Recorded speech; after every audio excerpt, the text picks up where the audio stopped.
नमस्कार। दिवाली की हार्दिक शुभकामनाएं। दिवाली पर माता लक्ष्मी और भगवान गणेश की पूजा के लिए लक्ष्मी गणेश जी की मूर्ति खरीदते समय कुछ चीजों का ध्यान रखना बेहद जरूरी है। मूर्ति खरीदते समय सही ज्ञान न होने के कारण कई बार लोग गलत मूर्ति घर ले आते हैं। कहते हैं कि गलत मूर्ति घर लाने से जीवन में कई परेशानियां शुरू हो जाती है। इसीलिए भगवान गणेश और माता लक्ष्मी की मूर्तियां खरीदते समय ध्यान रखें कि भले ही दिवाली के मौके पर उनकी पूजा एक साथ की जाती हो, लेकिन माता लक्ष्मी और गणेश जी की मूर्ति आपस में जुड़ी हुई नहीं होनी चाहिए। मूर्ति खरीदते समय यह भी ध्यान रखें कि माता लक्ष्मी और गणेश जी की मूर्तियां बैठी हुई मुद्रा में ही होनी चाहिए। खड़ी मुद्रा वाली मूर्तियां घर न लाएं, ये अशुभ होता है। ध्यान रखें कि माता लक्ष्मी की मूर्ति कमल के फूल पर बैठी हुई होनी चाहिए। उनके एक हाथ में कमल होना चाहिए और दूसरे हाथ से आशीर्वाद दे रही हो। इसके अलावा धन का बर्तन भी हो सकता है। माता की मूर्ति का रंग गुलाबी हो तो बेहतर होगा।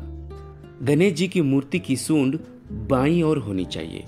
गणेश जी की हाथ में मोदक होना चाहिए और उनके वाहन मूषक भी उनके साथ होना शुभ माना जाता है। मूर्तियां मिट्टी से बनी होनी चाहिए। मिट्टी की मूर्तियां शुभ मानी जाती है। आजकल बाजार में सीमेंट या पीओपी से बनी मूर्तियां भी बिकती है।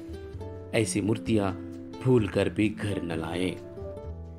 मूर्ति खरीदते समय अच्छी तरह से जांच ले कि मूर्ति कहीं से टूटी ना हो। अगर देवी लक्ष्मी उल्लू पर सवार हो तो ऐसी मूर्ति ना खरीदे। ध्यान रखें कि लक्ष्मी गणेश जी की मूर्तियों का रंग काला या सफेद ना हो।